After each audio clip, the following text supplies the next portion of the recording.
Buenas tardes a todos y todas. Ya comencé a grabar este encuentro.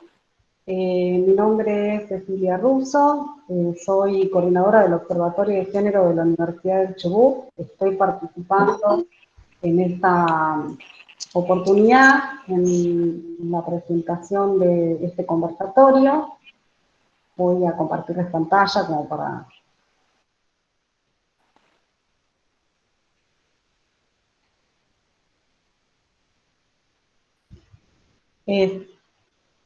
¿Me pueden indicar si se ve? Sí, Ceci, se ve. Perfecto. Bueno, en principio agradecer a todas las personas que se están conectando. Este informe que vamos a presentar ahora fue elaborado por diferentes investigadores e investigadoras de la Red Argentina RACIP, que es la Red Argentina de Salud Integral y Cuidados, en el marco de un estudio multicéntrico, donde participan un grupo internacional de 32 países y 5 continentes, y en esta oportunidad, en este informe, que es un relevamiento que se realizó en base a una encuesta, que se realizó en las diferentes provincias que participaron, las provincias de Río Negro, Buenos Aires, Chubut, Mendoza y Salta. Voy admitiendo mientras voy comentando más o menos. Este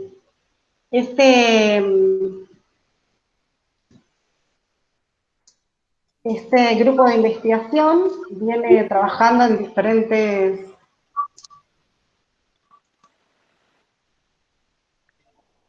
¿Querés que presente, Cecilia? Así... Hola, lo estoy compartiendo. Sí. Justo se van sumando, entonces voy aceptando. Este grupo está realizando diferentes tipos de investigaciones. Una es la investigación de la pandemia de COVID en la salud mental de trabajadores en centros de salud, estudio internacional multicéntrico. También está vinculado con la investigación COVID-19 en Chubut, salud mental, en las personas trabajadoras de servicios esenciales y población en situaciones de social, y el impacto de COVID-19 en cooperativas de cuidado de Argentina. Ahí estoy silenciando. A lo mejor, Ceci, lo podés abrir como más grande para que se vea mejor. ¿Ahí se ve? ¿Mejor? A ver, ahí está, perfecto, gracias. Bueno, bárbaro. Bueno, en este informe participamos en la elaboración Marcela Freites Frey, Rodrigo Jaldo, Verónica París, Andrés Mecha, Sofía Leitegui y Gabriel Sembra.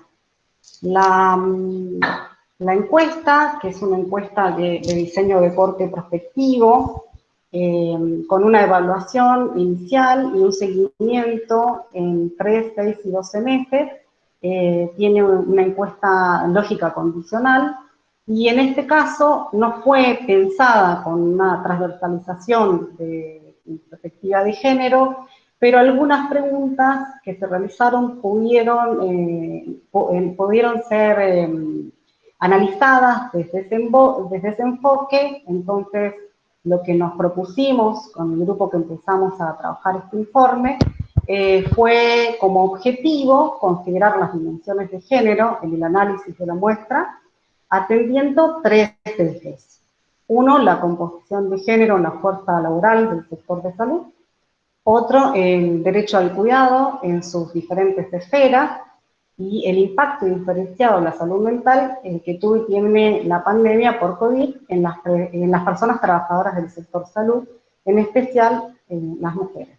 Reflexionar, y el último punto es reflexionar sobre estas dimensiones en correlación con la composición de la población en general, tanto para el sostenimiento social del cuidado en la vida cotidiana, como para el sostenimiento de un servicio esencial en este contexto. Las personas que participaron en la muestra tienen un total de 1.020 participantes en Argentina, el 3,5%, y el 80% de las personas que respondieron a esta encuesta han sido mujeres. El informe tiene, por suerte, pudimos tener algunos datos, información que se vinculaba precisamente con esta forma de contextualización o de dimensiones que quisimos analizar. En principio, el 70% de la composición de la fuerza laboral del sector de salud en Argentina está representado por mujeres y conforman el 9,8% del total de las mujeres ocupadas del país. Se estima que las tareas domésticas y de cuidado, consideradas como un todo, ¿no?, general, son la actividad que más aporta a la economía. Esto es un informe de la Dirección de Economía, del Ministerio de Economía, de Género, que es reciente, desde el año pasado, y que aporta un 16% al PBI nacional. Y estas tareas son realizadas en su mayoría de manera gratuita. También se calcula que el 48% de las trabajadoras del sector salud son jefas de hogar y el 53,8% tienen a su cargo menores de 18 años, de las cuales el 28,7% tienen hijos e hijas menores de 5 años, o sea, en etapa escolar y de cuidados más intensos. Pensémoslo en este contexto. Estos datos son sacados de diferentes informes del Observatorio de Fuerza Laboral Nacional de Salud, del sector salud. Este observatorio también tiene datos del sector profesional, pero también hay diferentes informes, como el Programa de Naciones Unidas para el Desarrollo, que fue realizado en el año 2019, y otros informes que fueron realizados el año pasado en el contexto de pandemia. Ahora le voy a dejar la palabra a mi compañera, Sofía, quien va a empezar a compartir un poco los datos o los resultados del análisis que realizamos. Bien, ¿ahí se me escucha bien, Ceci? Sí, va perfecto. Perfecto. Bueno, yo les voy a compartir los principales datos en relación a, bueno, la composición de la muestra y en relación al tema de los cuidados. Después Andrés les va a compartir el impacto en la salud mental. Bueno, en primer lugar, en cuanto a conceptos como lo que es techo y paredes de cristal, la división sexual del trabajo, que tiene que ver con los estereotipos que a veces se encuentran en los tipos de trabajos a los cuales acceden mujeres y varones, y en la posibilidad de acceder o no a cargos jerárquicos.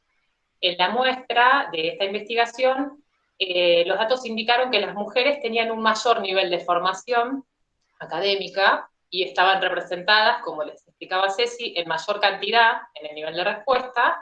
El 80% de la respuesta eran mujeres, pero cuando se desagrega la información por género, por profesión y por tarea asignada, existe una diferencia mínima de representación en los cargos de gestión y de dirección, que en general son los de mayor remuneración. Para ser un poco más específicas, tal vez, bueno, las tareas relacionadas con el cuidado físico, emocional y doméstico serían, por ejemplo, la de enfermería, psicología, trabajo social y limpieza. En estas profesiones el número de mujeres estuvo mayormente representado, mientras que en tareas relacionadas con cargos de gestión o de jerarquía, como la gestión clínica o la gestión y la dirección no clínica, personal médico, médica, áreas de quirófano, pabellón, cirugía, procedimientos, la representación de varones fue mayor. Bien, como decía, de las mujeres que respondieron, solo 8 indicaron tener cargos jerárquicos, mientras que de los varones que respondieron, 7, que es mucho para la representación de varones de esta muestra, se encuentran representados en estos cargos jerárquicos. Y la situación es inversa respecto a las áreas, como les mencionaba, relacionadas con tareas de cuidado físico, emocional y o social, que en general también son las de menor remuneración, podríamos decir, donde la representación de mujeres se triplica. Bueno, como les comentaba, esto permite visibilizar distintas formas de segregación, tanto horizontal como vertical, conocidas, bueno, como paredes y techos de cristal. Bien, vamos a la próxima.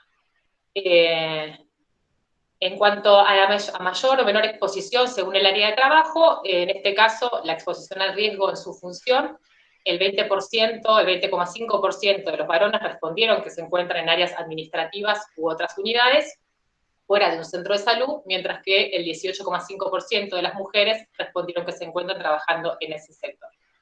Mientras que en los sectores referidos a centros de salud hospitalarios, el 55,7% de mujeres indicó trabajar en ese sector y el 57,4% de varones.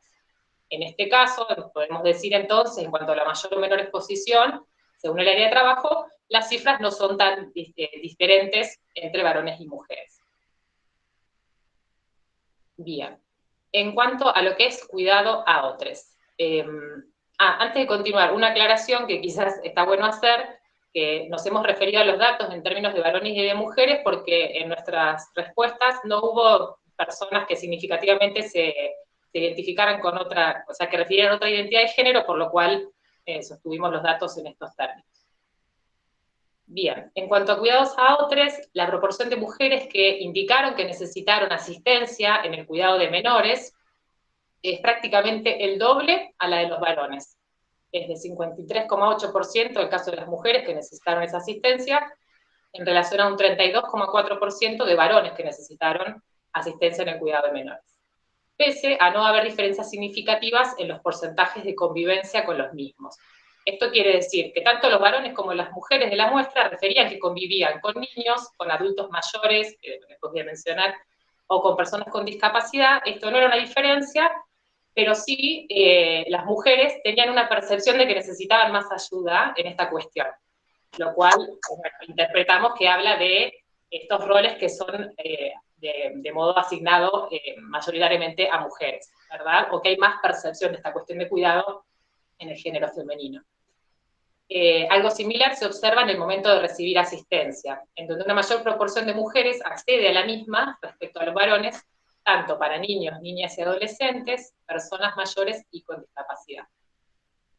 Lo cual refuerza, como les decía, esta idea de que el peso de los cuidados recae sobre las mujeres. Ese es un dato interesante. Pasamos a la próxima.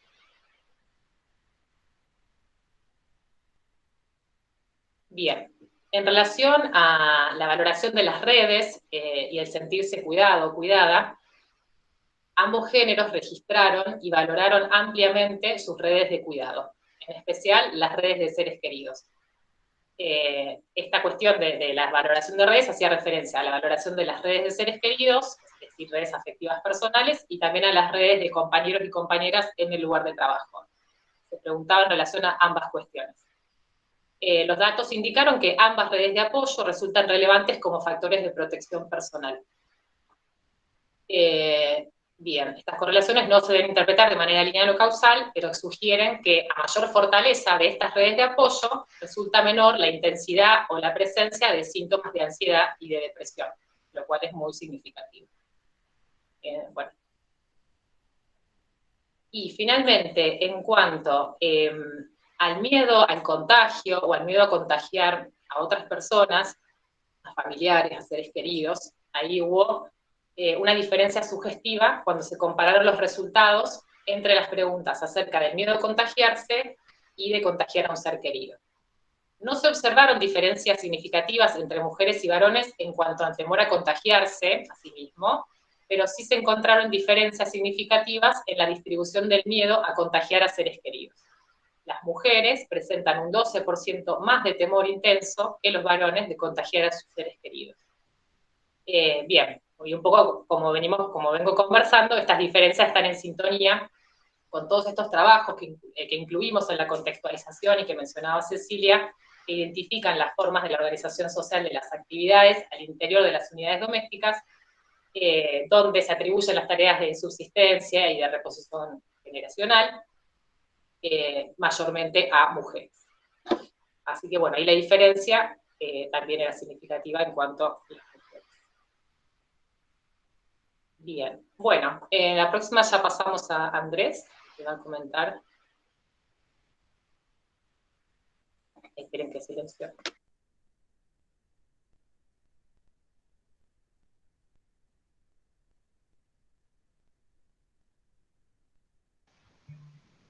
Estás muteado, Andrés. Te iba a decir lo mismo. ¿Qué tal? No, estaba saludando igual y diciéndoles que a lo mejor apago la cámara porque me está diciendo que tengo mala conexión, entonces si se dificulta la transmisión me dicen y apago la cámara. Sí, como decía Sofía, en función de la contextualización que hizo Cecilia, de las formas de división sexual del trabajo, sobre todo el trabajo no remunerado, el trabajo reproductivo al interior de la vida doméstica, nosotros manejábamos la hipótesis de que efectivamente habría diferencias en el sufrimiento mental entre hombres y mujeres trabajadoras de salud.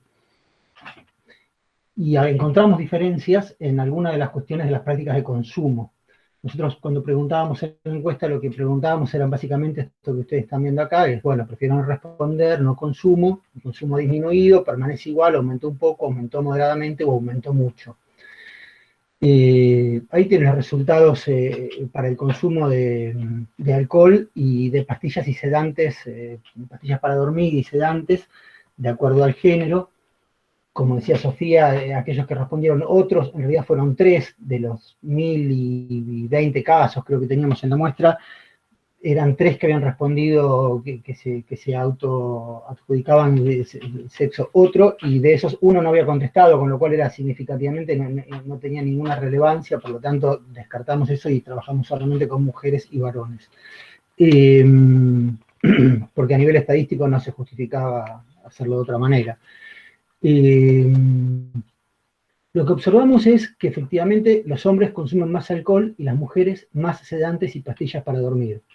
Y cuando observamos también una cuestión donde había una diferencia significativa era en el aumento del consumo durante la pandemia.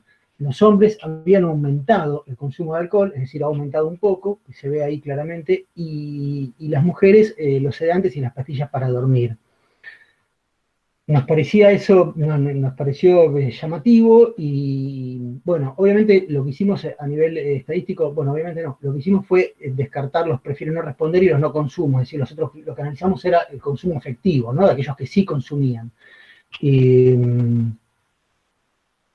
Esto hablaba de algo que está en la Bibliografía Internacional de Consumos, está muy trabajado, está en la bibliografía del informe, que tiene que ver con una forma bastante típica de consumo que busca ser invisibilizado porque suele haber una condena social, entonces en general las mujeres suelen consumir de esa forma más invisibilizada que tiene que ver con esa forma privada, particular, oculta de tomar pastillas para dormir, de consumir sedantes, y los hombres justamente no está condenado socialmente, sino por el contrario, a veces es hasta una forma de socialización, de encuentro, de valoración, el tomar alcohol en grupos, tomar alcohol públicamente, y eso se ve claramente reflejado en el informe, con lo cual habría como una sobreestigmatización de lo femenino, ¿no? Pasamos a la otra diapositiva. La otra cuestión donde vimos un impacto, acá se ven los datos en cuanto a la cantidad de consumo de alcohol, bueno, no se los voy a leer porque todos los están pudiendo ver, no me quiero poner pesado, pero en la otra cuestión en que encontramos una diferencia significativa fue, nosotros hemos aplicado un test, una prueba, no con fines diagnósticos, sino con fines de screening, de cribado, no buscábamos hacer un diagnóstico obviamente, pero sí aplicábamos eso, que era el PHQ para detectar depresión. Y efectivamente ahí encontramos que casi el doble de síntomas moderados de depresión, es una de las categorías que el PHQ mide, síntomas moderados de depresión, casi el doble pertenecían a las mujeres por sobre los hombres. Y eso era algo estadísticamente muy significativo. Y esto es totalmente congruente con toda la contextualización que veníamos viendo antes del sufrimiento mental de la mujer en relación a lo laboral y a la sobreexplotación en función de la división sexual del trabajo que nombrábamos antes, ¿no? Claramente hay un malestar que se procesa con los consumos de alcohol también en los hombres, y bueno, y con el aumento del consumo de sedantes y pastillas en las mujeres. Pero esa depresión que se ve, esos síntomas moderados de depresión, es algo llamativo y es algo a tener en cuenta, y es algo a considerar, nos parece a nosotros, a la hora de pensar políticas públicas, políticas de cuidado de los que están trabajando en salud durante la pandemia y en salud en general, ¿no? Nos parece que es uno de los lugares a tener en cuenta. Porque también porque hay otro dato que no mencionamos, o mencionamos muy al pasar, y es que la mayoría de las mujeres son las que contestaron la encuesta. Es enorme la diferencia entre mujeres y varones que responden la encuesta. Hay un psicólogo italiano, Luca Martuccelli, que trabaja una cuestión de un estereotipo en el cual la salud mental sería un asunto de mujeres. Pero eso responde a un estereotipo. Y ese estereotipo que trabaja Martuccelli también habla del estereotipo como de pedir ayuda o de llorar, que es igual a debilidad y no a, bueno, al coraje de poder enfrentar ese dolor y no intentar disimularlo o simplemente esquivarlo y, por ejemplo, no responder encuestas o tramitarlo de otras maneras, ¿no? Vamos a las conclusiones.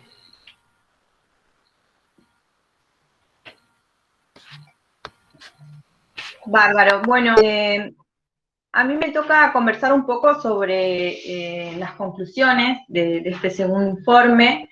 Y bueno, por ahí resaltar esto que decía Andrés, de que, bueno, uno de los objetivos principales de este análisis es aportar insumos para políticas públicas, y en ese sentido, esperen que me están dando un poquito lento, ahí va. En primer lugar, bueno, la conclusión principal: el sector de salud se encuentra altamente feminizado, ¿sí? Recuerden este porcentaje del 70%, ¿sí? Compuesto por mujeres, y el hecho, digamos, de que el sector de salud en el contexto de pandemia está destinado esencialmente al ejercicio de cuidados hacia la población, justamente refuerza y naturaliza el rol socialmente asignado por excelencia a las mujeres.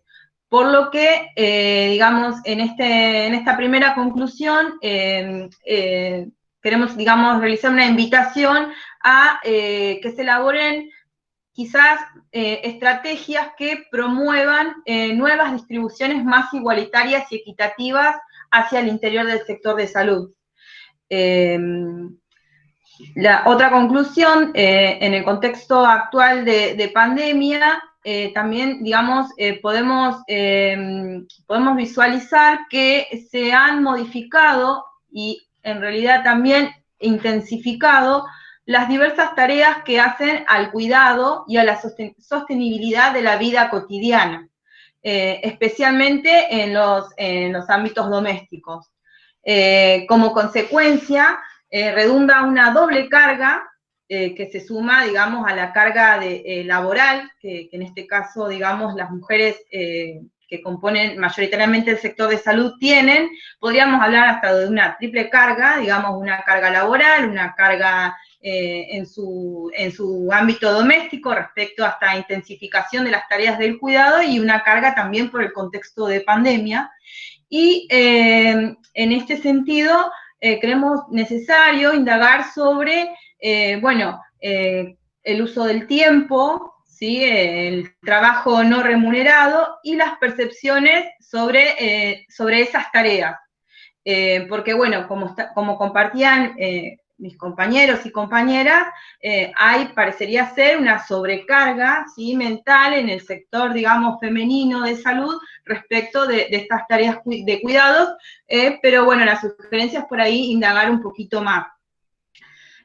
Para, bueno, poder tener un panorama más amplio del impacto en la salud mental de las trabajadoras del sector de salud.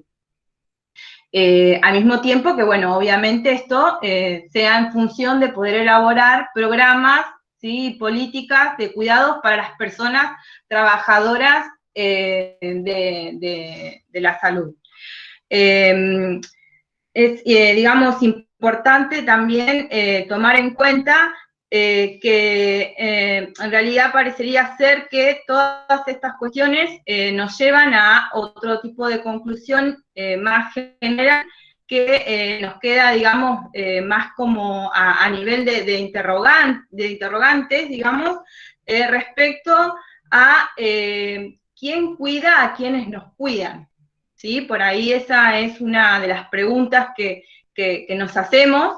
¿Qué calidad de atención se puede brindar? ¿Sí? Pueden brindar, perdón, estos servicios de salud cuando las personas trabajadoras se encuentran en una situación cada vez de mayor deterioro en varios aspectos de su vida.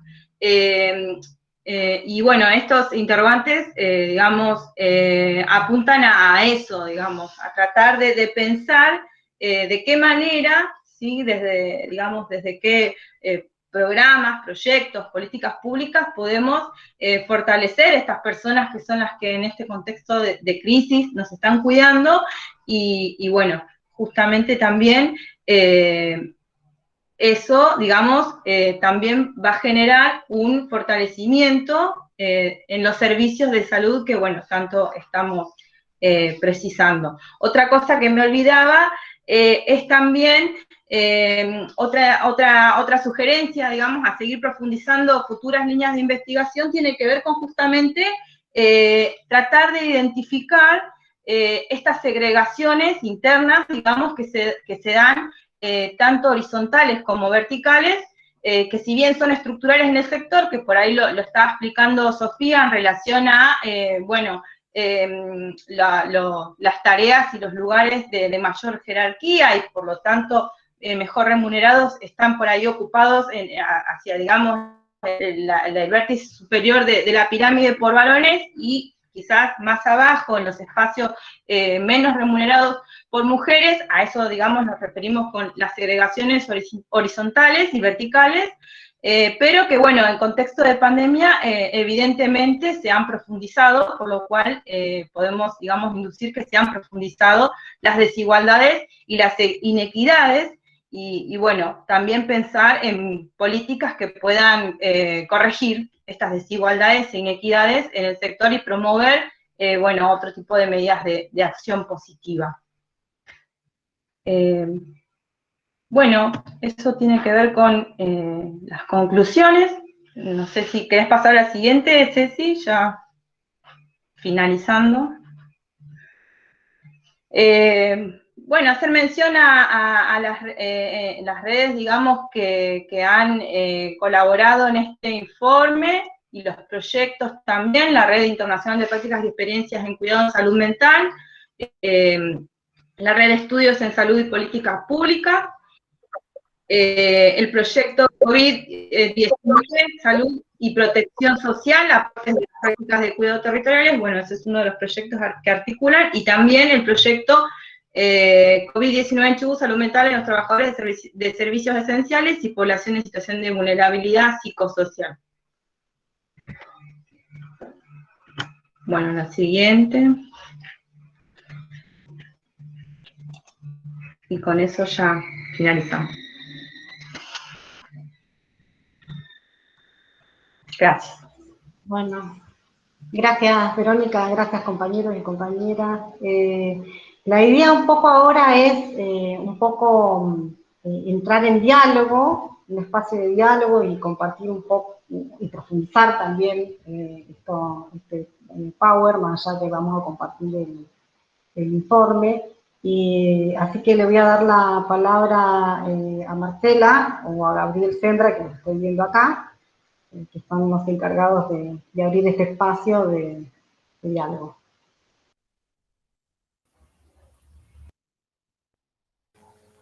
Buenas tardes. ¿Escuchan? Mi nombre es Gabriel Sendra, soy parte del equipo de la RACIC, desde Mendoza. Como decía recién muy bien Cecilia, el momento este es de un conversatorio. La idea no era hacer una presentación tan larga, sino por ahí poder enriquecernos con la experiencia de algunas de las compañeras de las organizaciones, de diferentes espacios de salud, que puedan aportar una mirada sobre la situación. Y tengo un par de preguntas disparadoras, pero antes un par de aclaraciones para volver a repetir con respecto al estudio. Lo primero es que, y es muy importante, es que esta idea del análisis de género fue una iniciativa del equipo de Argentina y puntualmente de las compañeras, porque el estudio originalmente no estaba diseñado como un estudio de género, ¿sí? El estudio básicamente es un estudio que tiene una batería de preguntas, una línea común para los 32 países que participaban en ese momento, actualmente son más, y vos podías, digamos, identificarte como hombre, mujer o otro género, que en nuestro caso, muy poquitos casos, de los casi 1000 que tuvimos en ese momento, muy poquitos se identificaron como otro género. Pero no era un estudio que estuviera construido con una perspectiva de género. De hecho, tampoco había preguntas que dijeran usted como mujer, o usted, digo, no existía eso desde la construcción de la herramienta para poder retomar información. Lo que sí pudimos hacer, digamos, es a través de las bases de datos, trabajando con el Excel o con el SPSS, que son sistemas estadísticos, es poder hacer filtros de esa información para hombres y para mujeres y cruzarlas y compararlas, ¿sí? Esto lo digo porque, digo, ustedes dirán, bueno, le falta, quizás si uno ve el estudio de forma total, va a ver que le falta perspectiva de género, y sí, porque no estaba pensado originalmente así, porque estaba pensado con otros objetivos. A las compañeras del equipo se le ocurrió un poco darle esta perspectiva de género, y gracias a Dios que se les ocurrió, porque encontramos, digamos, la reafirmación de que hay un padecimiento mayor, y encontramos a través de la estadística la confirmación de algunas hipótesis, ¿sí? Me parece también importante destacar que hay muchas cuestiones que no son demostrables, por lo menos desde la estadística, es decir, que todo lo que hemos puesto en este informe son, digamos, aquellas diferencias significativas que encontramos entre hombres y mujeres, ¿sí? Es decir, aquellas donde la respuesta generaba una diferencia a favor de hombres o a favor de mujeres, ya sea el caso, ¿sí? Tal es el caso como, por ejemplo, que me parece muy importante, digo, el triple de mujeres se dedican, por ejemplo, al servicio de limpieza, y el triple de hombres se dedican a estar en la parte de dirección. Eso es realmente significativo, el triple, ¿sí? Hablamos del 1 al 3%, del 3 al 1%, es el triple realmente, con lo que hablaban las compañeras con respecto a las paredes de cristal. Otra cosa importante también, llamativo, para ponerlo en contexto, es esto de que veíamos porque este informe nacional que hacemos, como les repito, es parte de una red de informes internacionales. Teníamos países árabes también que se dedican a este informe, y uno de los pocos países que tenían más hombres que mujeres respondiendo era Arabia Saudita.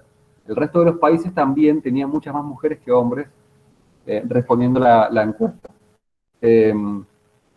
Y esto como para ponerles un poco en contexto cómo se ha hecho el informe. Y lo último, para digamos, darle un poco de profundidad a lo que contaba Andrés, es que cuando hablamos de este padecimiento mental, lo hablamos con dos herramientas que tienen una serie de preguntas, que es el GHQ y el PHQ, que son test que pueden de alguna forma determinar en cierta escala, digamos, el padecimiento mental general y los síntomas de ansiedad y depresión. Esas son las herramientas que hemos usado para decir que, por ejemplo, existe, digamos, mayor padecimiento mental o mayor sufrimiento psicológico en mujeres que en hombres. Es decir, ahí se ha utilizado una herramienta que está inserta dentro de la encuesta y que nos daba una escala superior a mujeres que hombres, ¿sí?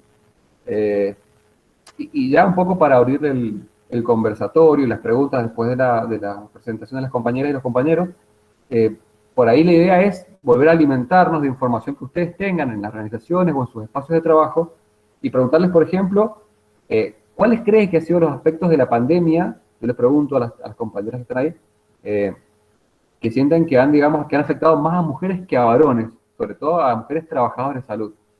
Eso por un lado. Y lo segundo sería, ¿por qué creen, digo, por un lado, cuáles son para ustedes los efectos de la pandemia que han afectado más a las trabajadoras que a los trabajadores de salud? Y por otro lado, ¿por qué creen ustedes, en su mirada, en su experiencia, que digamos, hay mayor padecimiento mental en este contexto de pandemia en mujeres que en varones?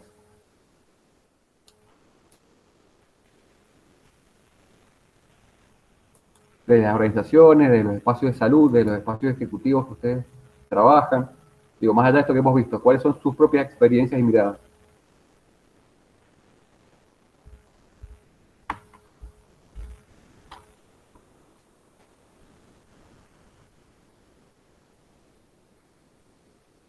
Ahí, Melissa. Sí. Sí, hola, ¿cómo estás? Mira, yo por lo que puedo ver, yo en este momento no estoy trabajando en ningún espacio de salud, sí, estoy estudiante de trabajo social, estoy haciendo mi tesis y me interesaba mucho este tema porque es lo que quiero hacer, es poder visibilizar cómo se dio la atención de la salud mental, tanto a los pacientes como a los propios profesionales de la salud mental. Y yo creo que esto de que las mujeres sientan más padecimiento tiene que ver con el hecho de que, además de su trabajo, se le sumó mucho más el trabajo en casa, ¿sí? El tema de la escuela, de los cuidados que hay que tener con los chicos. Yo creo que desde ese lado es donde más el padecimiento se siente más. Creo yo, y también es por mi experiencia personal. Bien, gracias, Melissa, por compartir. ¿Alguien más? Digo, la idea es justamente que tengamos dinámica de conversatorio, que todas las experiencias son válidas y las opiniones aportan también todas las miradas. Lorena. Lore. Ahí está.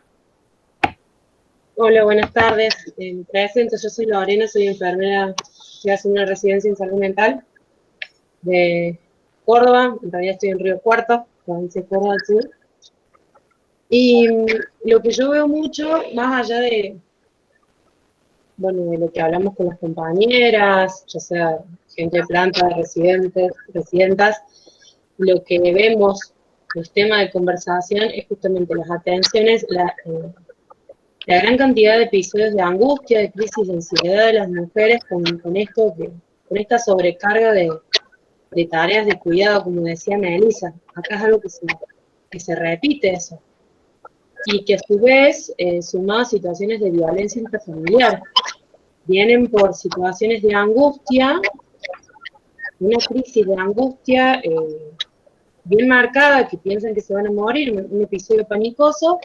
Cuando uno empieza a preguntar, hay situaciones de violencia también, que no están pudiendo, o sea, que se reagudizan, porque o el padre está separado y es una mamá soltera que tiene 3 hijos de distintas edades, que el padre a lo mejor solamente colabora económicamente, pero nada más, y esta mujer tiene que salir de trabajar y a su vez replica, sigue brindando la tarea cuidadora, no solo laboral afuera, sino obviamente por dentro, sino el acompañamiento del padre, de familia. Y también de chiquitas jóvenes, adolescentes también, estas cosas marcadas. Muy marcada la cuestión de la mujer, que tiene que ver con sus tareas. Gracias. Muy lindo el trabajo. Bueno, gracias por el aporte, Lorena. Y está bueno eso que comentás, porque, por ejemplo, ese son el tipo de preguntas que originalmente no tenía el informe. ¿Viste? Una de las preguntas que tenía el informe era si, como trabajador de la salud, se había sentido, vulnerado o agredido, pero como trabajador de la salud no preguntaba si había sufrido violencia intrafamiliar. Por eso esta aclaración que decía al principio de que no tenía, originalmente no estaba construido con esa idea, sino que nosotros le dimos esa vuelta. Y lo que vos decís, por ejemplo, es algo que se le escapa a esta estadística porque no estaba preguntado y que claramente es importante, porque es algo que vimos también el año pasado en los momentos de encierro más grandes, donde bajaron todos los delitos, menos, por ejemplo, los femicidios. Entonces, ahí claramente tenía otro elemento de estrés agudo y de malestar psicológico, que es el de la violencia intrafamiliar. Hay algo importante que también quiero destacar, es que en el caso de los trabajadores de la salud, una de las preguntas que se hacía era dónde se había hecho el trabajo. Si era en casa y en el lugar de trabajo, o era solo en el lugar de trabajo. Esa pregunta estaba puesta para ver que, y se demostró, que está en el otro informe que hemos hecho, es que en el caso de los trabajadores de la salud, ya sea sectores de limpieza o administrativos o médicos, por ejemplo, muy pocos solamente hicieron trabajo en casa. La mayoría estuvo dentro del hospital o el centro de salud o la clínica a la casa y trabajando todo el tiempo en los dos lugares. Fue un sector que en ese sentido no estuvo tan protegido de poder realizar la mayor parte del trabajo en casa. ¿Alguien más que pueda contar, por qué O sea, ¿dónde?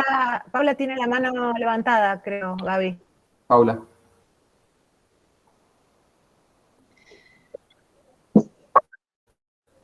Hola, ¿qué tal? Buenas tardes, compañeros, compañeras. Un gusto verles. La verdad que me parece un trabajo sumamente importante. Agradezco a Luz la invitación que me cursó para poder estar en esta presentación.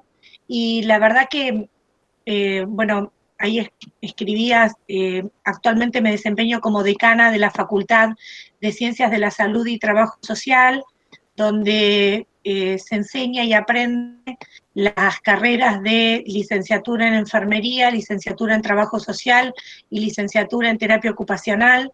Y bueno, escuchaba el informe e iba pensando en muchas de las situaciones que todos nosotros estuvimos atravesando este año. Creo que el informe refleja muy bien las distintas dimensiones que hacen a la vida cotidiana, personal, pero también profesional.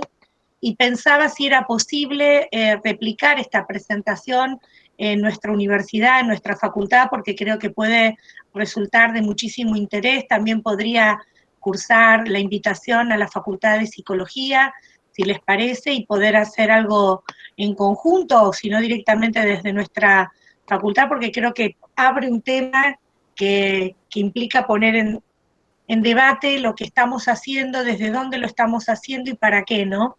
Me parece sumamente rico, que da datos concretos para poder pensar estas preguntas desde alguna base más empírica que no sea solamente lo que nos pasó a cada uno de nosotros. Así que agradecerles la producción, el informe y bueno, invitar a que puedan venir a nuestra universidad a realizar esta presentación. Gracias. Yo tengo una pregunta, Paula, aprovecho el espacio para repreguntarte. En tu cargo, en tu posición, vos tuviste, para profundizar alguna experiencia, tuviste el caso de algunas alumnas que hacían prácticas en espacios de salud que te comentaban situaciones que tuvieran que ver particularmente con su identidad de género, digamos, situaciones de estrés o de maltrato o de sufrimiento que tuviera que ver particularmente con su género. ¿Te pasó eso? No, a ver, no sé, sí, qué sé yo, tal vez habría que, en general, la mayoría de nuestros estudiantes y de nuestras carreras es una facultad feminizada, diríamos, y disidente. Somos una de las unidades académicas que tiene como parte de su perfil institucional el objetivo de construirse una facultad feminista, diversa y disidente, con pensamiento crítico.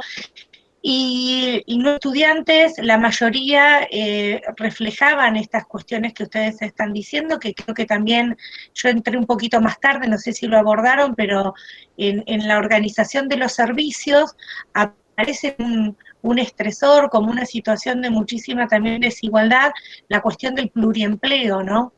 Yo no sé si ustedes lo abordaron antes o no, pero en el caso de los contactos que nosotros teníamos, la dificultad de acceder a derechos, a los derechos por distintos motivos, ya sea desde las comunidades para poder estudiar y a la baja. Muchos de nosotros en enfermería tenemos el título de enfermero universitario a partir del tercer año y después continúan con la licenciatura, entonces tenemos la mayoría de nuestros estudiantes trabajando desde el tercer año al quinto, mientras estudian. Entonces, realmente vimos la sobrecarga que implicó este esfuerzo de sostener estos espacios de manera conjunta, más la actividad en el domicilio, ¿no? En la casa, en la propia vida cotidiana de todos los trabajadores.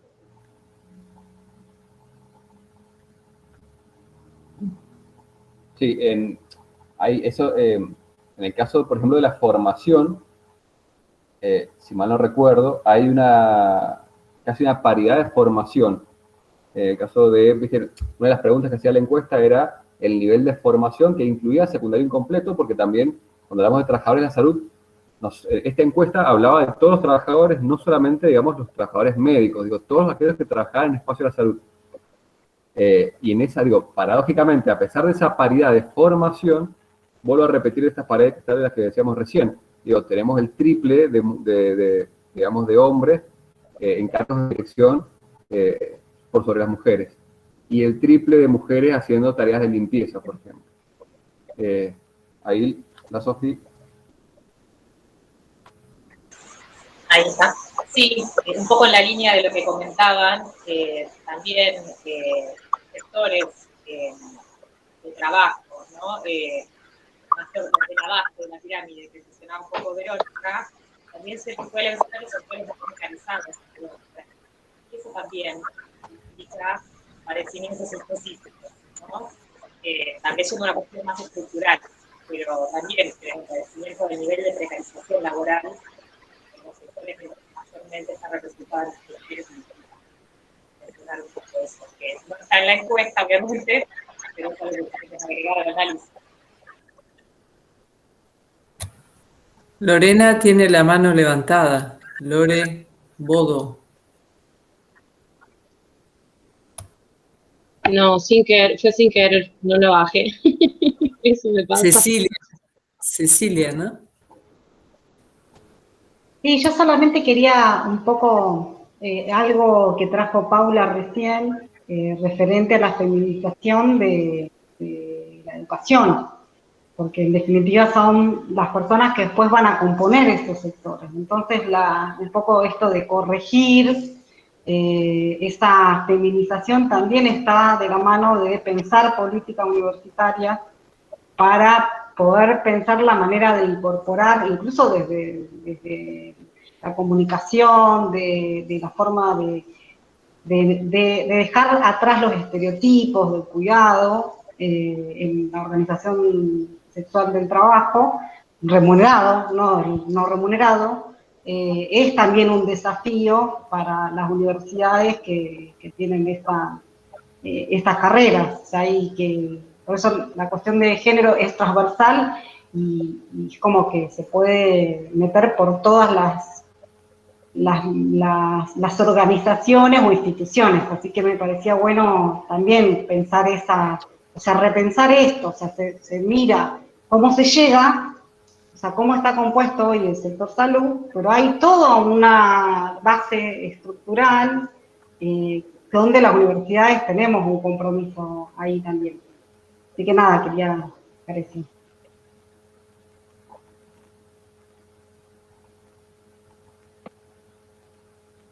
Mirta, tenés levantada la mano. Sí, gracias. La verdad es que yo quería remarcar el tema de las tareas de cuidado, porque todo nos lleva a pensar que es central, digamos, ¿no? Que es como que la sobrecarga en los cuidados. Fíjense, mayor formación, menor ocupación de cargos directivos. Mayores tareas ligadas al cuidado aún dentro del trabajo, no solo en la casa, ¿no? Mencionábamos psicología, trabajo social, operadores, operadoras, bueno, limpieza, y el tema de también ser jefa de hogar, el multiempleo.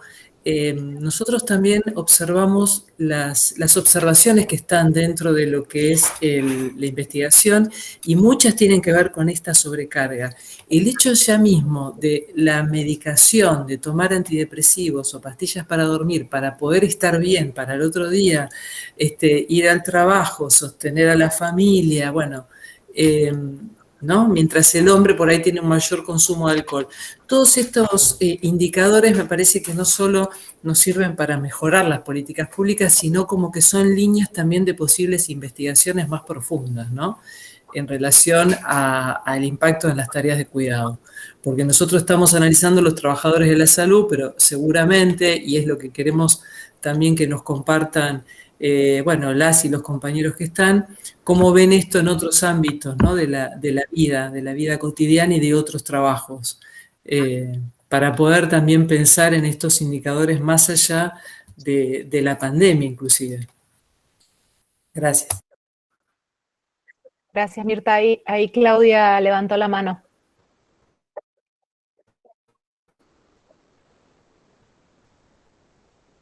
No se escucha, Claudia. Estás muteada, Claudia. Siguiendo un poco el hilo, digamos, de esta pregunta de los efectos de la pandemia, y tomando el tema del cuidado y la perspectiva de género, es imposible no tomarla en cuenta, ¿no? Porque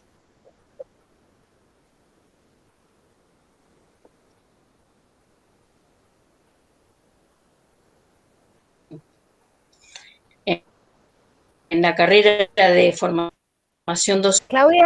Claudia, perdona, se te escucha muy mal. ¿Por qué no apagás la cámara? A ver si te podemos escuchar mejor. Para el nivel inicial, el porcentaje. ¿Hola? ¿Cómo? Ah, apago las... Apagá la cámara, por favor. Gracias. Sí. A ver, ¿ahora se escucha?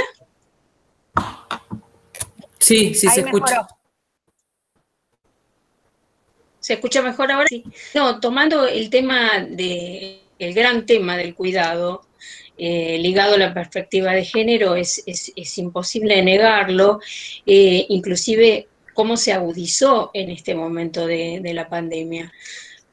Porque si bien esta investigación está referida al sector de salud, que indudablemente ha estado mucho más expuesto a todo el sufrimiento en relación a este gran tema de la pandemia, pero, digamos, es como que se agudiza una situación o una problemática que ya viene, digamos, de antes, ¿no? Esto de la carga mental, que inclusive se denomina todas las actividades, digamos, que tienen las mujeres o que tenemos las mujeres al trabajar en un determinado trabajo, mucho más en este ámbito de salud y en relación a la pandemia, pero justamente viene con la sobrecarga, no solamente en el trabajo, sino cuidado en la casa y en los seres queridos, ¿no? Y en la familia. Y lo que más me llamó, y una de las cuestiones que también me llamó la atención del estudio, que me pareció interesante como para profundizar, es el tema de esta diferencia que encontraron en relación a que las mujeres en general tenían más temor a contagiar a sus familiares o amigos, y en menor grado los hombres tenían como menos temor a contagiar, ¿no? Y creo que, bueno, que tiene que ver con mecanismos psicológicos de negación, digamos, de la gravedad, pero tiene que ver con esta cuestión, digamos, histórica del cuidado en relación, digamos, o que la mujer o las mujeres, en mayor o menor medida, hemos tenido este mandato de cuidar, ¿no? De cuidar a los demás, de cuidar a los otros, y creo que esto es bastante significativo. Sería muy interesante profundizar esta diferencia, ¿no? Entre esta preocupación o este temor, digamos, no sé si exacerbado, pero sí aumentado en relación o diferenciándose a los hombres, ¿no? O a los varones. Bueno, eso era un poco las dos reflexiones que se me habían ocurrido en relación a esto. Bueno. Muchas gracias, Claudia, por el aporte. Es interesante esa perspectiva, digo, de esa forma de ver el mayor temor de las mujeres de contagiar seres queridos que los hombres. Es interesante como marco teórico para poder entender por qué puede hacer esa diferencia significativa. Insisto, esta que hemos puesto en el informe es donde realmente encontramos diferencias notorias. Digo, y son diferencias que estadísticamente son significativas, digo, también no son casualidad. yo creo que las perspectivas ayudan también a entender esas diferencias. Como la que vos acabas de plantear justamente del mandato de ser los responsables del cuidado y del bienestar de los que están alrededor, ¿no? También el tema de que el 80% son mujeres que responden el cuestionario, ¿no? Eso también nos preguntamos, ¿qué pasa con los compañeros de salud que quizás no tengan esa curiosidad o esa entrega de su tiempo para decir, voy a responder algo por un bien mayor, digamos, ¿no? Esa también es una pregunta que nos hacemos. ¿Por qué tantas respuestas de mujeres y tan pocas de hombres? Sí, por eso Mirta traía el estudio hecho en Italia sobre si la salud mental era un tema de mujeres, ¿no? Fíjense que en este conversatorio conté medio vuelo de pájaro, pues somos 5 varones de casi 50 personas que hay. Esa es una tarea que queda por hacer también, ¿no? La salud mental, el cuidado del otro, el cuidado de los equipos, como decían por ahí, pues como dice el informe, ¿no? El cuidado de los que cuidan, es una tarea que nos queda por hacer, ¿no? El cuidado de las que cuidan, porque es eso, las que cuidan en sus familias y las que cuidan en su trabajo en salud, ¿no? Esa es una tarea enorme que nos queda por hacer en políticas públicas, en lo cotidiano, en los micrositios en los que habitamos, ¿no? ¿Cómo hacemos para que no sea un tema de mujeres, que sea un tema de trabajadores de salud? Ojo, para sumar un poquito a esto que decía Andrés y Mirta, la cuestión esta de poder pensarse el varón como necesidad de cuidado, se parecería, ¿por qué no contestan? O parecería que hay algo ahí por el cual no están interesados por ver su propio cuidado, o sea, ver no solamente a otras personas, sino poder participar en este tipo de cosas.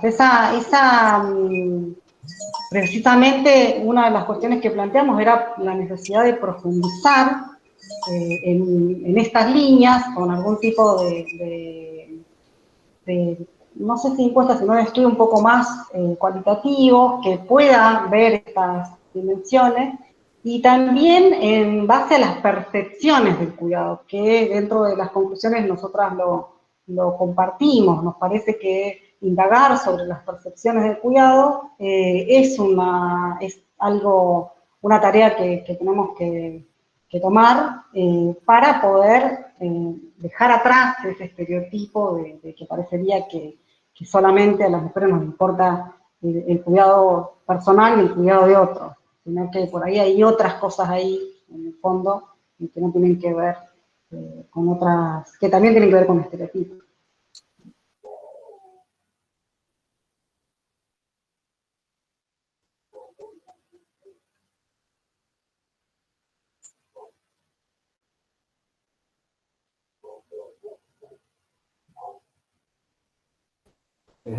Sí.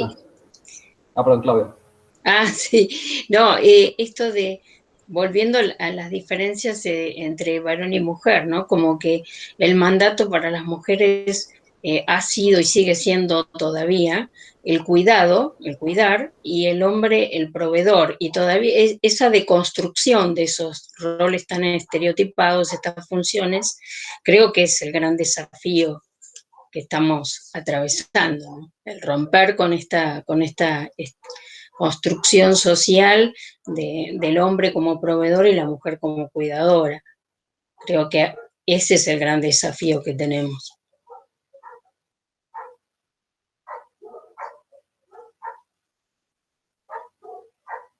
Giselle tiene levantada la mano ahí. Sí, ¿qué tal? Sí, estoy totalmente de acuerdo con lo que dice Claudia, y también el tema de, en época de pandemia, con el tema de la escuela en casa y todo eso, quedó también muy del lado de la mujer, el tema de acompañar a los hijos a hacer la tarea. Ya de por sí en el grupo de padres, no es grupo de padres, es grupo de madres, por lo menos casi en un 90%, o sea, las que nos ocupamos de la tarea, además del trabajo, porque... O sea, yo soy psicóloga, trabajo en Policía de Río Negro, y digamos, más allá de que el padre de mis hijos se ocupa bastante, lo que veo es mucho esto, o sea, esa tarea quedó, pero de un modo muy naturalizado, está del lado de la mujer, prioritariamente. Uno ve en el grupo de padres, grupo de los grados, las que participan, las que están ahí pendientes de a qué hora es el Zoom, qué se hace con esta tarea, que yo son casi todas mujeres. Entonces, por ejemplo, en mi caso, digamos, no quiero personalizar, pero hablando del tema de salud, más allá de todo el trabajo en pandemia, en policía, que cuando no se sabía mucho de lo que era el COVID, hubo muchos casos en policía, hicimos contención a los empleados que estaban contagiados, que estaban aislados, no me vi tan sobrecargada por ese tema como por el otro tema, el tema de la sobrecarga en el cuidado, en la preocupación, todo esto que estaban hablando, y también la escuela en casa, donde creo que no tengo una estadística hecha, pero lo que veo es en esto, en los grupos del colegio, la tarea quedó del lado de la mujer y de un modo muy naturalizado. Así como decía Claudia, que todavía el rol supuesto del hombre queda muy desde el lado del proveedor y de la mujer la del cuidado, más allá de que la mujer también trabaje y provea, el lugar de la educación también quedó mucho del lado de la mujer, por lo menos es lo que he visto en lo que me rodea. Y bueno, me resulta muy interesante este tema y el conversatorio, así que muchas gracias.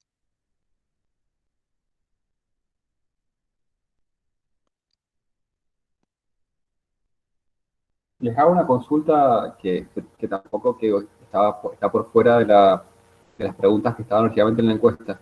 Les pregunto por lo que ustedes observaron en las formas de lidiar con el estrés o con la presión o con la angustia de atravesar, digamos, trabajos de salud o trabajos de riesgo en la pandemia en el caso de mujeres y hombres. ¿Vieron diferencias, digo, más allá de lo que nosotros pudimos exponer de esto de los ansiolíticos y las pastillas para dormir y el alcohol en el caso de los hombres?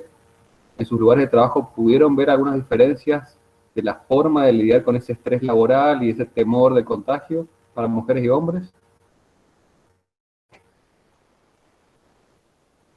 En los diferentes espacios, digo.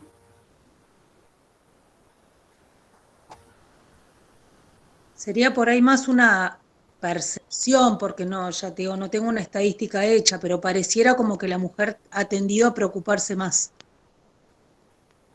a hacerse más,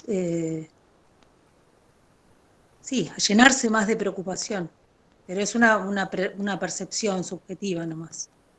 Sí, igual suma Giselle porque la idea es un poco tratar de darle matices o por ahí cara de las experiencias a los números de la estadística.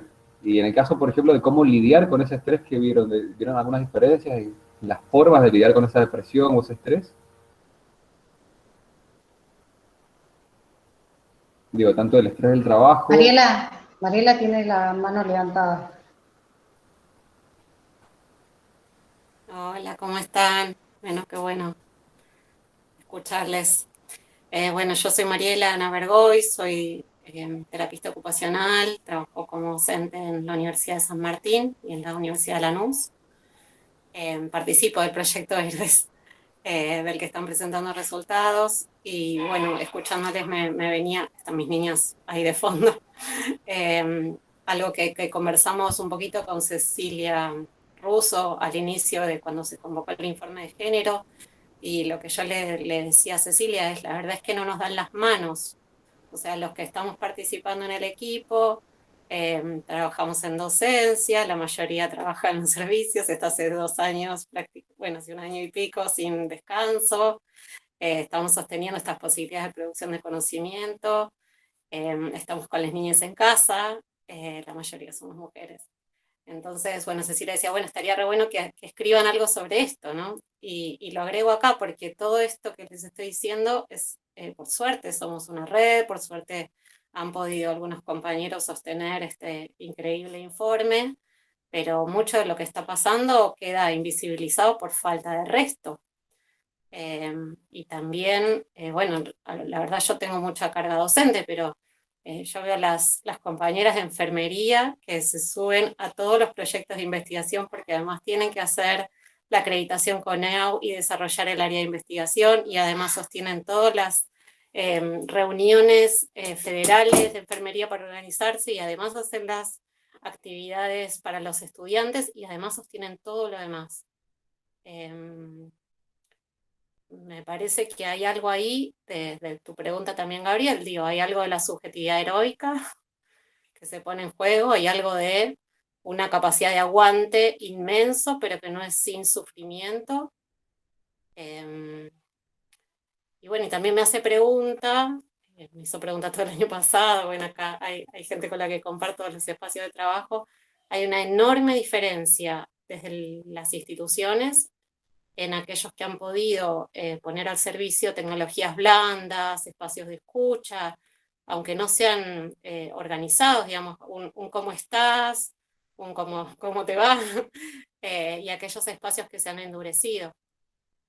Y también una falta de visibilidad de la problemática. Recuerdo el año pasado en una reunión con el rector, estaban todas las carreras, ¿no? Representantes de todas las carreras, y un docente compartió con mucho sentimiento, digamos, que en un momento un estudiante no había podido continuar su trabajo, su estudio, digamos, su participación en la clase, y cuando le preguntó, el estudiante le contó, bueno, es que soy trabajador esencial, ¿no? Y esta docente estaba muy conmovida, pero la verdad es que en las carreras de salud, no solo los docentes suelen ser además trabajadores de salud, sino también los estudiantes. Y esto sorprende todavía, no es que es tan claro para la organización institucional más amplia, y tampoco está previsto el acompañamiento. Está previsto el acompañamiento de estudiantes, pero no está previsto el acompañamiento de estudiantes y docentes en pandemia, trabajadores esenciales. Parece que ahí, escuchando ahora, se me hace, bueno, nada, la necesidad también de visibilizar algunas cuestiones que hasta ahora no hemos podido, por más que hemos ido trabajando en los distintos espacios. Nada más. Gracias, Mariela. Retomo lo interesante que dijiste, y que en realidad contarles también que estos espacios grupales que hemos registrado, que tienen los diferentes lugares para los equipos, ¿no? En cuanto a atención psicológica, lo que decía Mecha, ¿no? Hay mayor demanda de las mujeres que de los hombres, pero en esos espacios acuden casi la mayoría, en su mayoría, mujeres. No recurren los hombres a los espacios de ayuda psicológica, ¿no? Como ese estereotipo que marcaba una de las compañeras de la universidad. Eso también, ¿no? Sale del estudio. Sí, me parece importante, Mirta, esto que decís, y del acceso que ahora además se está poniendo más en agenda, ¿no? El acceso a la atención psicológica. Me parece que también que estos espacios grupales y desde los marcos institucionales son claves, porque si no, se medicaliza de vuelta, ¿no? En algún momento que yo decía esto en un espacio institucional, alguien decía, bueno, tenés la posibilidad de acudir al servicio de psicología. No se trata también de hacer visibles y gestionar formas de cuidado institucionales, ¿no? Eso, que no se nos quite esa opción, aun cuando además hay que trabajar en la accesibilidad. Ahí, Ceci, levantaste la mano. Gaby, un poco pensar esto, cuando uno plantea la cuestión del enfoque de género en las políticas públicas, que obviamente no son solamente del Poder Ejecutivo, sino que también de las diferentes instituciones, tanto públicas como privadas, hay que pensarlas en relación focalizadas. Hay muchas políticas también que son necesariamente deben pensarse de manera focalizada.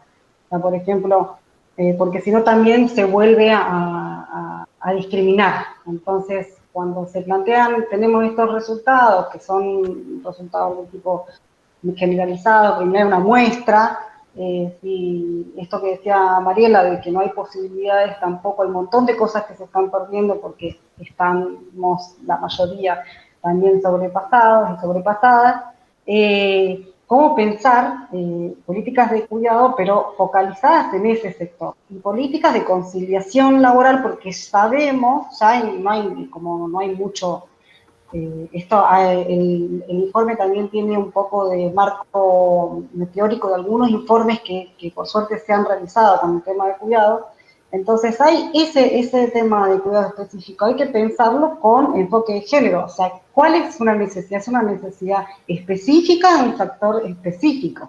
Entonces hay que plantearlo desde ese lugar, porque si no se vuelve a generalizar y bueno, ahí se pierde la cuestión.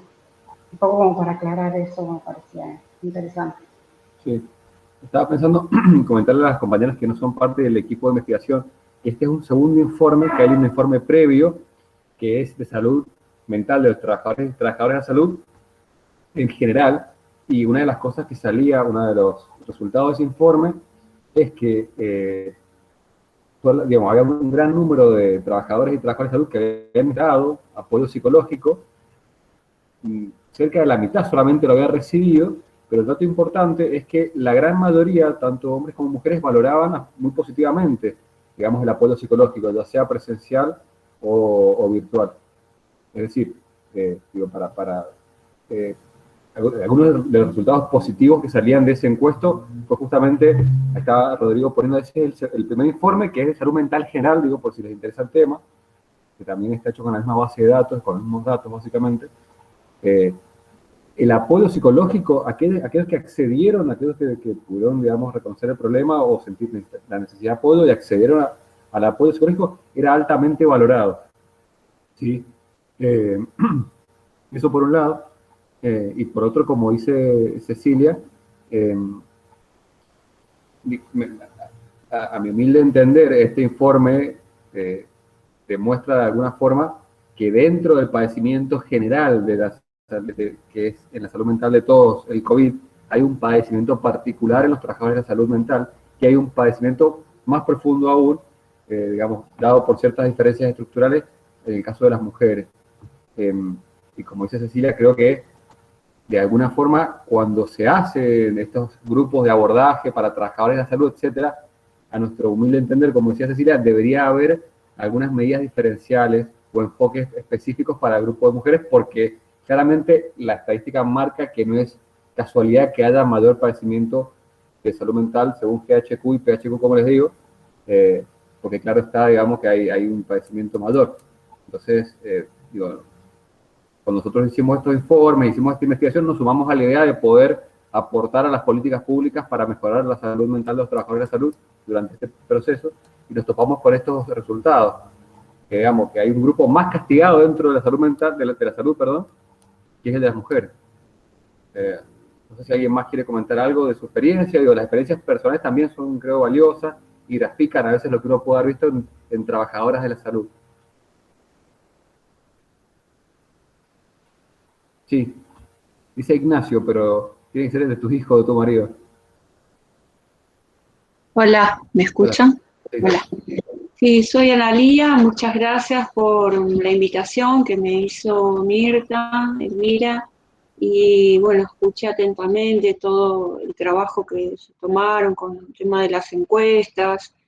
Personalmente, quiero decir que a mí particularmente soy psicóloga, trabajo en la dirección de discapacidad que tiene el municipio de acá de Bariloche.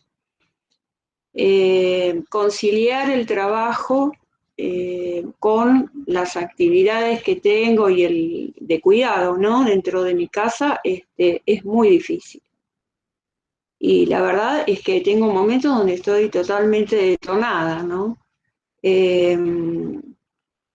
Tengo mi espacio terapéutico, voy a hablar de lo personal, tengo mi espacio terapéutico, pero es como que no alcanza, porque bueno, estoy a cargo de mi mamá, que tiene padecimiento mental, y tengo uno de mis 3 hijos que en este momento está con un trastorno de ansiedad, con mucha angustia, digamos, ¿no? Porque el trastorno de ansiedad es algo muy vago también decirlo así.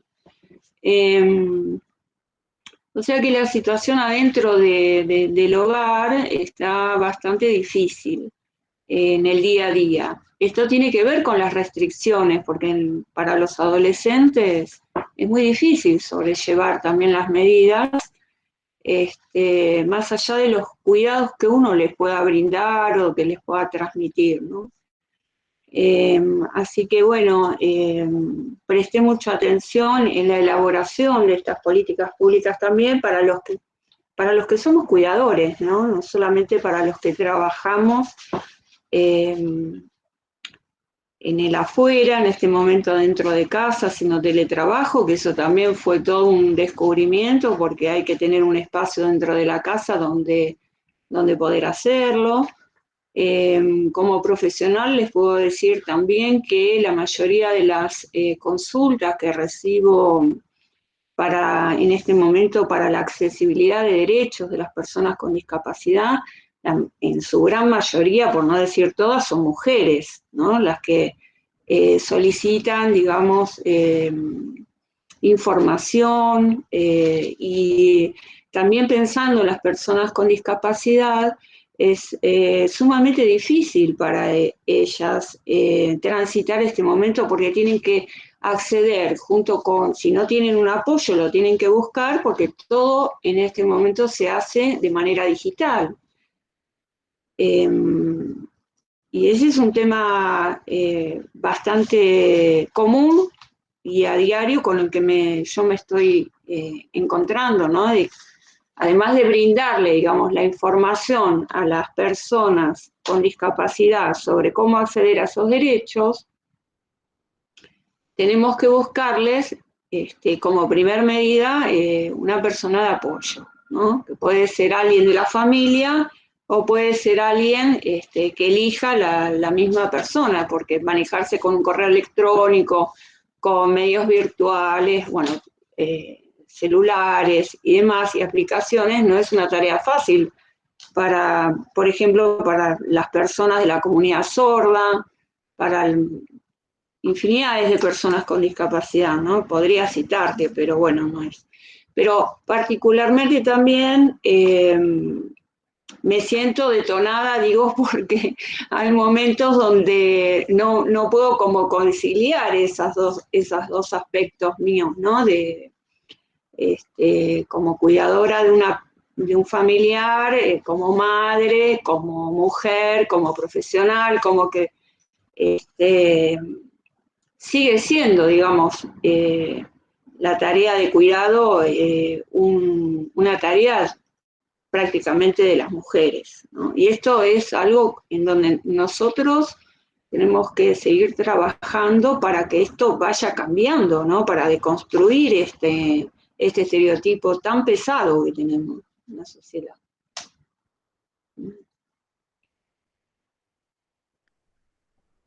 Una pregunta, ¿puedes una pregunta? Sí, dale. Gabriel, digamos, de lo que ustedes detectaron, de que hay mayor padecimiento en el sector de mujeres en el área de salud mental y cuidado, ¿lograron detectar, digamos, los motivos? Porque, digamos, pareciera como que gran parte tiene que ver con la sobrecarga de las tareas de cuidado en la casa. No sé si es así o si, digamos, o si tiene que ver con el trabajo que tuvimos que hacer afuera, pero pareciera que la sobrecarga tiene más que ver con el estereotipo digamos, del modelo patriarcal. Mira, hay se redondea un poco la pregunta y tiene que ver un poco con la hipótesis que nos surgió al ver los datos, porque para padecimiento de salud mental nosotros, como te decía, veíamos GHQ y PHQ, que son dos cuestionarios estándar que no tienen, digamos, diferencia de género, se aplican tanto para hombres y para mujeres iguales, pero, digamos, donde veíamos eso te da un nivel, digamos, te dan diferentes grados de padecimiento, ¿sí? El GHQ es, digamos, de morbilidad psicológica y el PHQ es para síntomas de ansiedad y depresión. Pero eso es un resultado, finalmente, de una serie de preguntas bastante generales que hablan de tener ideación suicida, de tener deseos de lastimarse, pesadillas, ¿sí? Es bastante, yo soy sociólogo, pero puntualmente ese cuestionario es bastante concreto con respecto a como ideación suicida, ganas de lastimarse, pesadillas, sensación de no querer despertarse, ¿viste? Es como bastante clínico. Si bien nosotros, o sea, cuando se incorporó este cuestionario GHQ-PHQ, la idea no era hacer un diagnóstico, sino un screening, como decía Andrés, es decir, hacer, digamos, un barrido de las posibilidades de que surgieran estos elementos y estos niveles psicológicos, nos terminan dando un mayor promedio de padecimiento de las mujeres y los hombres, ¿sí? Con preguntas que, como te digo, tienen que ver con la depresión, con las ganas de lastimarse, etc. Pero si eso lo extrapolamos digamos, al tema de cuidados y haber necesitado mayor apoyo con el cuidado, claramente es mucho mayor en el caso de las mujeres. Por eso es lo que nosotros planteamos como una hipótesis de que ese padecimiento tiene que ver con la sobrecarga justamente de trabajo y que ha caído mucho de los cuidados, sobre todo, por ejemplo, de personas menores de 18 años, en el caso de las mujeres. ¿Sí? Claro, sí, totalmente de acuerdo. Y como te digo, y en promedio, digo, es complejo porque es una encuesta de como 70, 100 preguntas, donde en el promedio de GHQ y PHQ puntuaban en promedio más alto las mujeres, es decir, en promedio tenían mayor nivel de ansiedad y depresión o mayor promedio de morbilidad psicológica. Claro, puede ser también que la mujer tenga mayor facilidad para reconocer sus propias emociones que el hombre. Capaz que el hombre siente algún malestar y no sé, cree que tiene hambre, no sé, por decir de alguna manera, Sí. media básica. Es lo que decía Andrés, ¿viste?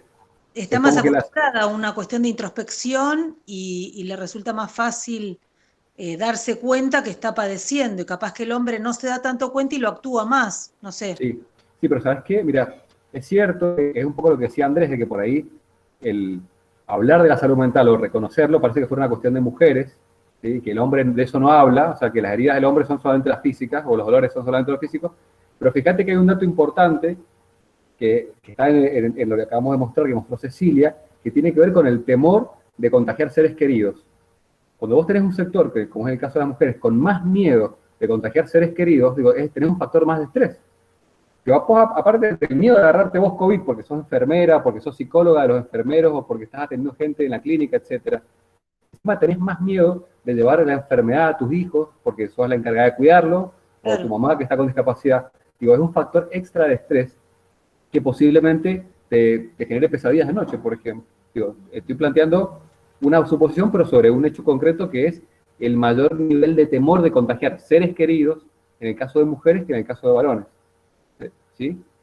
Entonces digo, igual, Gaby, por ahí esto también, una de las hipótesis que pensábamos es este mandato también estereotipado. Puede ser que los varones, primero que no participaron en una mayor cantidad, o sea que no podemos tener una percepción por género específicamente, sino que tenemos un número mínimo. Pero puede también pasar que el varón no es que no lo registre, sino que no lo dice. Entonces, lo canaliza por ahí por otros lados y también está relacionado con el sistema patriarcal y el estereotipo de género impuesto, que tiene que demostrar determinadas cuestiones y por eso no se permite ciertas preguntas o respuestas.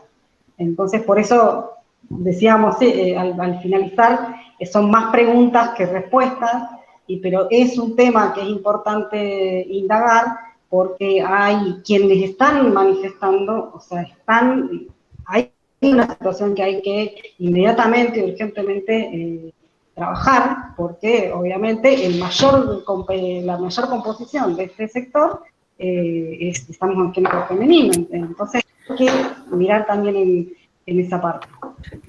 Cecilia levantó la mano para hablar. Cecilia. Hola, ¿qué tal? Bueno, buenas tardes. La verdad que yo soy Cecilia Peña, soy compañera de Mirta Elvira, trabajo en el área de género del bloque de legisladores y legisladoras del Frente de Todos. Y la verdad que, bueno, quería felicitarlos en principio por la iniciativa, porque me parece sumamente valioso e interesante los aportes que están construyendo en esta investigación, que me parece que trascienden el ámbito de la salud, porque realmente son insumos muy valiosos para pensar este contexto tan complejo que atravesamos. pero para pensar y mirar todas estas perspectivas que tienen que ver con los cuidados, que tienen que ver con el ámbito de la salud, que tiene que ver con las profesiones que desarrollan estas tareas tan importantes y tan sensibles a lo social. Y bueno, yo quería aportar algo que tiene que ver con lo que dijo también Cecilia hace un ratito, que creo que hay muchas cuestiones que tienen que ver con los estereotipos de géneros y con la construcción de la masculinidad hegemónica, ¿sí? Porque digo, hay todos estos indicios que ustedes van marcando que tienen que ver con de qué manera responden el cuestionario las mujeres y los varones, ¿sí? De qué manera se conectan o se desconectan del mundo emocional, ¿sí? Unos y otros. Esto también tiene que ver con las formas en que los varones y las mujeres aprendemos a ser varones y las mujeres en una sociedad fuertemente atravesada por estos estereotipos, donde los varones desde muy pequeños aprendieron a ocultar sus emociones, a que el mundo emocional les pertenece a las mujeres, ¿sí? Que la sensibilidad es algo inherente a lo femenino, y que bueno, digo, aparece como todos estos indicios fuertemente, que se muestran fuertemente, cuando justamente, fíjense que a los lugares donde se puede hablar de lo que nos pasa, acuden las mujeres, ¿sí? Y los varones resisten a estos lugares. Porque bueno, las mujeres, y esto lejos de ser un estereotipo para nosotros, es una fortaleza, ¿sí? La posibilidad de hablar, de construir lazo entre mujeres, ¿sí? De contarnos lo que nos pasa, porque sabemos que esta es una manera también de cuidarnos, de fortalecernos, y de sentir que podemos atravesar situaciones complejas juntas. Así que bueno, solamente aportar esto, ¿no? Que la mirada de la masculinidad hegemónica es un punto también, me parece interesante, para ir construyendo estos estereotipos, porque está claro que el Estado tiene que responder con, digamos, políticas de distribución de las tareas de cuidado, seguramente, pero lo que es claro también que si no trabajamos con los varones para que ellos también se hagan cargo de las tareas de cuidado, digo, nunca vamos a lograr esta sociedad más justa, más democrática y más equitativa que queremos. Así que bueno, gracias y felicitaciones por el trabajo.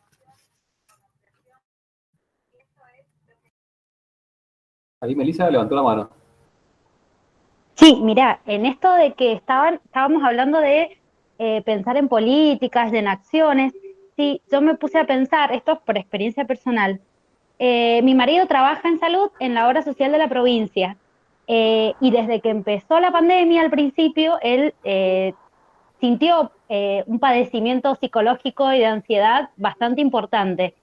Y hasta la fecha, ya pasando más de un año y medio, no se dio espacio a ningún apoyo psicológico, ni ningún espacio de charla de los profesionales, de compañeros de trabajo, que se diera como un espacio de contención, ¿sí?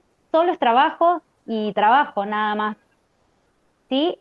Si querés tratar tu ansiedad, tus sentimientos de miedo y de todo por lo que estaba pasando, no se ofreció desde ese espacio, ¿sí? Y eso lo veo como un déficit, digamos, que por eso mismo a mí me interesaba este tema de saber qué es lo que pasa con los que nos cuidan, porque, por ejemplo, él está bien, no tiene que ver con un ámbito profesional de la psicología ni el trabajo social, nada que ver, pero no se le ofreció, bajo ningún punto se les ofrece ese espacio de contención. Mira, Melissa, eso es lo que yo te recomiendo. Sí. Particularmente, ahí un compañero Rodrigo ha puesto el informe número 1, que es este que te digo que tiene que ver con, digamos, salud mental en general de trabajadores de la salud. Lo publicamos el año pasado, que habla de esto y profundiza un poco más sobre la necesidad y la falta de atención de la salud mental de trabajadores de la salud en general. Ya por la hora, digo, y a todos les recomiendo, porque aparte, no sé si está la página también ahí, pero nos vendría bien, si pueden, inclusive esta encuesta todavía estamos aplicando una segunda muestra de la encuesta con preguntas que tienen que ver con la vacunación y otras cosas, a las que puedan colaborar también difundiendo el link para completar la encuesta. Nos viene bien porque estamos todavía recabando información. El año pasado llegamos a 1020 encuestas más o menos de todo el país. Este año estaría bueno que podamos retomar ese número, y les recomiendo que a vos, Melissa, y al resto también, que vean ahí el informe anterior, aparte de este de género, que es más profundo sobre la salud mental en general. Y creo que te puede servir a vos por lo que contabas de la facultad, y creo que puede servirle al resto también para una perspectiva general. Hoy Bien, lo que nos... Sí. Gabriel, por ahí, sumar en línea con lo que dice Melissa, tanto en este como en el otro informe y el que viene, porque también se indagó sobre cooperativas de trabajo, la valoración de las redes, no tanto con la cuestión familiar, sino también del apoyo, que no son dispositivos de cuidado institucionalizados, pero que evidentemente son dispositivos de cuidado que deberían institucionalizarse y pensarse como políticas públicas. O sea, poder plantear lo que dice Melissa, o sea, están en el primero y en el segundo como valoración importantísima, y en el de cooperativa, mucho más, porque precisamente ahí hay, a la inversa, vemos que el trabajo asociativo, la construcción, que ya tienen como una gimnasia de charlar y de acompañarse todo el tiempo, tienen otro impacto diferente. Entonces, eso va a ir incluso en el próximo informe que se trabaja. Sí, bueno, sí, está bueno que comentas, Cecilia, porque es un poco el final de la película, pero en esos informes también encontramos factores protectores y tienen que ver con los equipos de trabajo. Por eso, como decía Cecilia, recomendamos mucho el primer informe para ver qué cosas sí están funcionando, y funcionando realmente, porque las personas, no quiero tampoco adelantarme, pero eso, digamos, los equipos de trabajo correlacionaban negativamente, es decir, disminuían matemáticamente estos niveles de ansiedad y depresión. Estadísticamente es lo que podíamos ver nosotros, ¿sí? Aquellos que mostraban mayores lazos, digamos, entre sus equipos de trabajo y mostraban mayor confianza en su equipo de trabajo, habían respondido con menores índices de ansiedad y depresión. Pero eso se los adelanto como algo atractivo. Véanlo en el informe 1 que dejó Rodrigo ahí en el chat, y también ahí está en el chat la dirección de la encuesta que les pedimos que completen si son trabajadores de la salud, y que puedan compartir con otros trabajadores y trabajadoras de salud para ir generando más datos. Hemos hecho un muy largo conversatorio. Solo para complementar una parte chiquitita y contarle a los que estuvieron hoy en el conversatorio, que es el tercero que realizamos, el equipo investigador. El primero lo realizamos justamente con tomadores de decisión. Invitamos a directores de hospitales, invitamos a legisladores, invitamos a una serie de personas que tienen que ver con ámbitos de gestión y de tomadores de decisiones y de posibles innovadores en políticas de cuidado. Eso por un lado. Y por otro lado, que el interés de nuestra red de investigadores es justamente generar conocimiento situado, conocimiento que permita estos intercambios colectivos y que permita esos análisis un poco más profundos de lo que está. Es una gran valoración que hago del equipo Argentina, porque como lo mencionaron nuestros compañeros al comienzo, es un estudio que se está realizando en 32 países de Iberoamérica, y hay que decirlo con todas las letras que el equipo de Argentina es quien ha presentado y propuesto análisis un poco más profundos que vayan y que nos den una mayor perspectiva de lo que los datos estadísticos nos revelan. En ese sentido, también decirles, y con esto ya finalizo, que el proyecto articula con otros proyectos de investigación que en una de las diapositivas estuvo, y uno de ellos tiene que ver con Proyecto PISAC, que tiene 9 nodos en las diferentes universidades. Articula también con un proyecto internacional de evaluación de las medidas de gobierno y políticas públicas tomadas en tiempo de pandemia por los diferentes estados. Ese es un proyecto que es casi que netamente latinoamericano, así que también tiene una perspectiva de pensamiento crítico y de generar conocimiento que pueda transformar estas realidades que estamos viviendo y visibilizar un poco lo que la pandemia nos ha puesto en descubierto. Así que agradecerles el espacio, agradecerles el haber compartido con nosotros y que nos extendimos 11 minutos más de lo previsto. Así que les haremos llegar nuevas invitaciones a nuevos conversatorios. Tomamos tu iniciativa, Paula, por supuesto, haremos que nuestro equipo, sobre todo de este informe de género, se haga presente en nuestra querida universidad. Y nada, muchas gracias, compañeros, y muchas gracias a ustedes por haber estado. Muchas gracias, un saludo. Gracias, Luis. Un abrazo a todas y a todos. Gracias, Luz. Gracias. Adiós. Gracias, hasta luego. Gracias. Gracias, compañeras.